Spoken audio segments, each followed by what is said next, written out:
But even with these, the west wind's burden, as it left Glastonbury, was too heavy. For it must needs enter the open windows of the hospital and burden itself with the dreams of Nell Zoyland's son, a child with the very lineaments of Sam Decker, even to his curious chin, and also with the dreams of Tossie Girl's twins, which were of such incredible lustihood as to resemble the sturdy dreams of the winter grass, growing in those low meads where the Evercreech man's father-in-law kept his Jersey cattle. Crude and coarse and wholesale are psychic judgments about newborn children, compared with the careful discriminations we use in physical chemistry. To any scrupulous eye among the supernatural watchers of Glastonbury, it would have been clear that the soul of Nell's little boy was already avid with by far the most intense, clutching, insatiable life greed that existed in the whole town. A greed that made Philip's egoism seem like courteous absent-mindedness, and Red's inbred hate like the itching of a nettle sting. It would have also have been clear that Tossie's twins were so easygoing, so sweet-natured, so unselfish, that it was as if all the humor of Tossie herself had been mingled with the wisdom of Tossie's mistress and with the piety of Cousin Nance.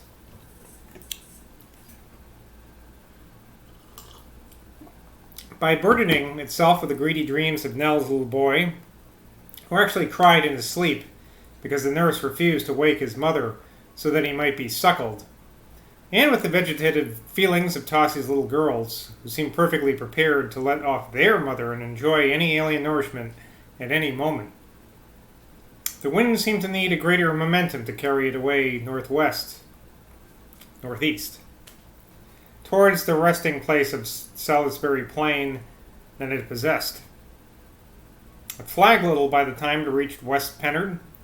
It dropped some of its tiny moss spores, its infinitesimal lichen scales, its fungus odors, its oak apple dust, its sterile bracken pollen, its wisps of fluff from the bellies of Sedgemoor wildfowl, its feathery husks from the rushes of Markmoor, its saltweed pungencies from the bay of Bridgewater. It dropped fragments and morsels of its burden now, all along the path of its eastern flight. It dropped some at Pyle, some at Evercreech, some at Wantraw and Witham Friary, some at Great Bradley Wood, some at Longleat Park. Wisps of what it carried floated down at all those little villages called by the name of Deverell. At Kingston Deverell, at Monkton Deverell, at Hill Deverell, and at Longbridge Deverell, little fragments were wafted to the ground. The wind gathered more strength as it reached old Willoughby Hedge and Chapelfield Barn, but it dropped some more of its burden 2 miles down, and yet more of it among the ancient British villages and the high hill tumuli that surround Great Ridge and Stonehill Copse. At last it arrived at Salisbury Plain, and it was natural enough that then, in those darkest hours of that long December night, the 11th, you'll remember, that's my aside, that's not in there, it should sink down and fail. But for Mr. Evans, at any rate, there would have been something significant that it should thus sink down and fail and find the end of its journey on the very spot where those foreign stones were deposited that must have followed on their mysterious conveyance out of Wales the selfsame path across the heart of Somerset. It would certainly have been Mr. Evans's opinion that whatever happened to the seaweed smells and the dyke mists and the wild fowl feathers and the oak apple dust and the brackish marsh vapors, the more psychic portion of the wind's aerial cargo would have been deposited at one place only, at the actual spot where the two great Saracen monoliths had bowed down during the centuries and fallen prostrate across the stone of foreign origin that is still the altar stone of Stonehenge. Well, that's the end of that chapter. That chapter, if you recall, was in quotes Nature seems dead. With quote marks. Nature seems dead. The next chapter we begin presently is conspiracy. Conspiracy. The marriage of Mr. Owen Evans and Miss Cordelia Gurd had already taken place, and it was in one of the little Newtown council houses in Old Wells Road that they had settled down immediately after this event. Cordelia not being one to press Mr. Evans to spend his savings on a holiday just at the moment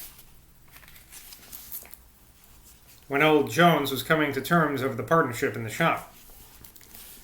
So it was against backgrounds of roadside hedges and garden bushes, stripping themselves, or being stripped, by wind and rain of their perilous-smelling, morbid outrageousnesses, that these two singular persons went through the experience of being initiated into each other's withheld identity.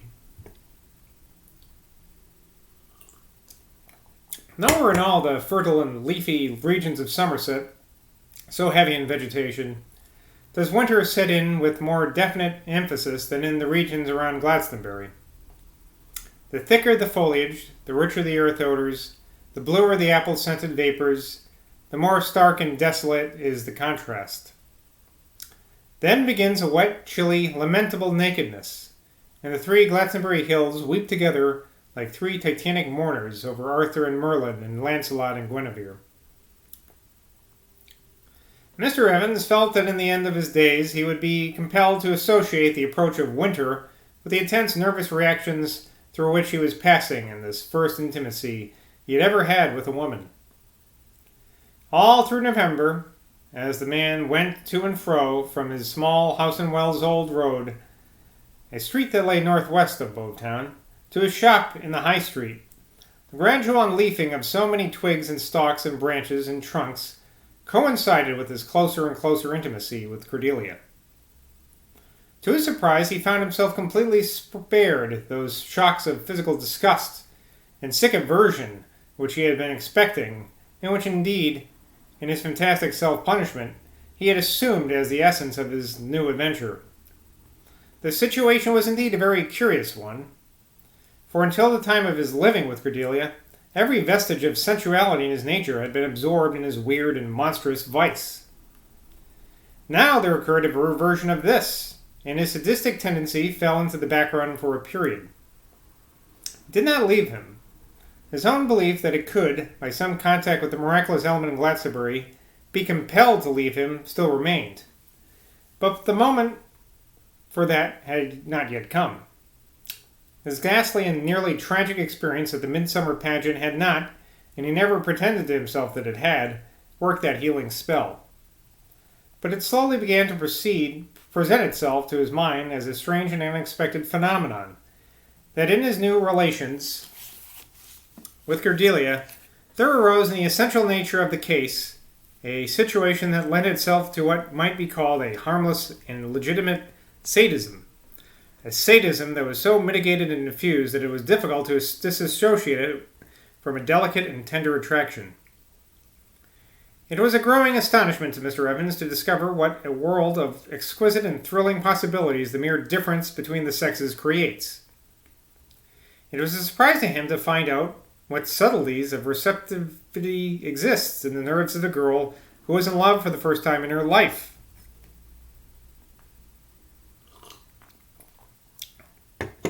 Just here the presence of his suppressed perversion stood him in good stead, for it annihilated totally any possibility of that crude and unimaginative craving for novelty which had led Tom Barter such a dance. Accustomed, just as was his friend John Crow, to derive his wickedest thrills from his imagination, Mr. Evans found that the strange, dim undersea of feminine self-consciousness, whose ebbings and flowings now receded and advanced around him, was a world so full of dark, unexpected storms and of mysterious halcyon calms, caused apparently by a word, a look, a gesture, that in association with it, it was impossible to suffer from that withering ennui and horrible life weariness which hitherto had been, to take a leaf out of Tom Chinnock's book, the particular terre gastée of his destiny. The trend of his mind, too, as imaginative as his unpardonable sin as it was in his antiquarian fantasies, did both him and Cordelia the unexpectedly good turn of rendering what is usually known as beauty in a woman totally unimportant. Nature was in a position to supply the place of beauty by her basic insistence upon the fact